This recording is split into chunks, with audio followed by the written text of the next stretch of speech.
শ্বশুরের আবদার না রাখায় আমার সংসারটা ভেঙে গেল। আসলে শ্বশুর শাশুড়ি যাদের সংসারে আছে সেই বলতে পারে যে যার কপাল ভালো হয়, আল্লাহ যার কপালে ভালো লিখে রাখছে তার কপালটাই ভালো, সেই সুখে সংসার করতে পারে। সুখে না করলেও আলহামদুলিল্লাহ সেই সংসার করতে পারে।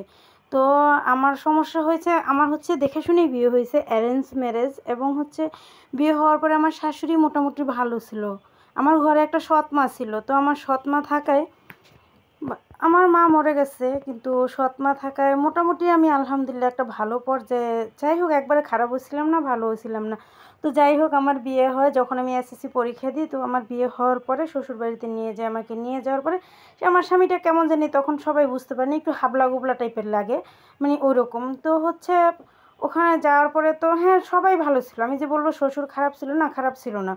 আমার শাশুড়ি একটু অসুস্থ ছিল, তো শ্বশুরও ভালো ছিল, শাশুড়িও ভালো ছিল। তো ভালো থাকায় হঠাৎ করে আমার শাশুড়িটা একটু বেশি অসুস্থ হয়ে যেতে লাগলো। তো এর মাঝখানে আমার যখন 6 মাস হয় তখন আমার কনসিভ করি। কনসিভ করার পরে যখন আমার একদম হওয়ার সময় আসছে, 9 মাস যখন আমার চলে, তখন হচ্ছে আমাকে হসপিটালে নিয়ে গেছে। তো ডাক্তাররা অনেক চেঁচামেচি করছে যে হচ্ছে এত কম বয়সে কীভাবে, আর আমি অনেকটাই শুকনো ছিলাম, তো আমার গায়ের ওয়েট অনুযায়ী হচ্ছে আমার ওইভাবে মানে অনেক কিছুই বলছে আমার ডাক্তাররা, আমার ফ্যামিলিকে, শ্বশুরবাড়ির ফ্যামিলিকে, আমার বাবাকে, যে মেয়ে এরকম বিয়ে কেন দিছেন আর এভাবে কেন হয়েছে। এখন তো তো রিক্সের মাঝে আলহামদুলিল্লাহ তারপর আমার একটা মেয়ে হয় এবং হচ্ছে গিয়ে আমার ভালোই তারপরও সংসার আলহামদুলিল্লাহ সুখেই কাটতেছিল মোটামুটি। কিন্তু আমার মেয়ের যখন 6 মাস বয়স তখন হঠাৎ করে আমার শাশুড়ি দুনিয়া থেকে চলে যায়। আমার শাশুড়ি যখন চলে যায় তখন জানি কেমন আমার শ্বশুরটা হায়নার মতো হয়ে যেতে লাগলো। মানে এখানে আমি পাকঘরে গেলে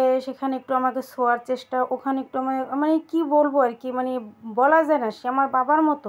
তো আমি তাকে বলছি, দেখেন বাবা এটা কি, ঠিক আছে এটা কি, তো এভাবে বলে কিছু না, ঠিক আছে। এরকম করতে করতে সে আমাকে একদিন তার আবদারটা বলেই ফেলে। যখন সে আমাকে তার আবদারটা বলে, তখন আমি আর কি বলবো তাকে, আমি তো মনে হচ্ছে মাটির মধ্যে ঢুকে যাই এমন অবস্থা। আমাকে কি বললো, এটা আমার শ্বশুর আর বাবা কি আলাদা?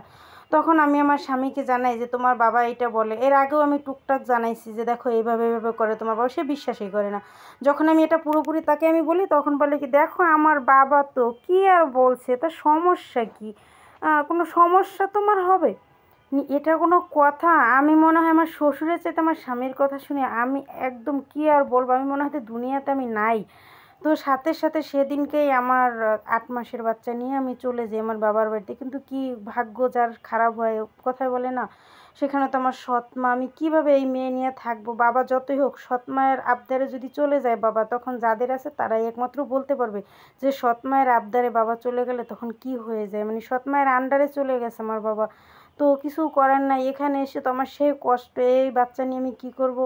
আমার স্বামী আনতে গেছে, আবার আমি ভুলে ভালে চলে আসছি। মানে এভাবে করতে করতে আমার 1.5 বছর যখন বাচ্চার বয়স, তখন আমি আর পারতেছি না, মানে কয়দিন সেভ করব। মানে সে সবসময় আমার পিছন মানে, আর জামাই তো মাঝে মাঝে কাজে যায় কিছু করে, লাস্টে আমি না পেরে শেষে আমি একদম চলে আসছি। শেষ পর্যায়ে আমার সংসারটা করাই হলো না, আমি ডিভোর্স দিয়ে দিছি।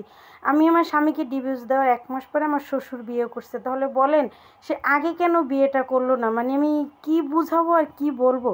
যাই হোক, এখন আমি বাচ্চা আমার সেই সৎ মায়ের কাছে রেখেই আমি এখন গার্মেন্টসে চাকরি করে খাচ্ছি, কী আর বলবো। যাই হোক, সবাই আমার জন্য দোয়া করবেন, আমার বাচ্চার জন্য দোয়া করবেন, এভাবে যেন কারো না হয়।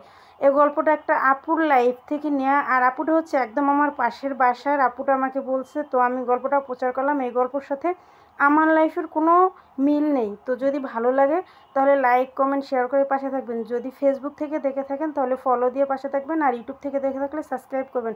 ভালো থাকবেন, সুস্থ থাকবেন, আল্লাহ।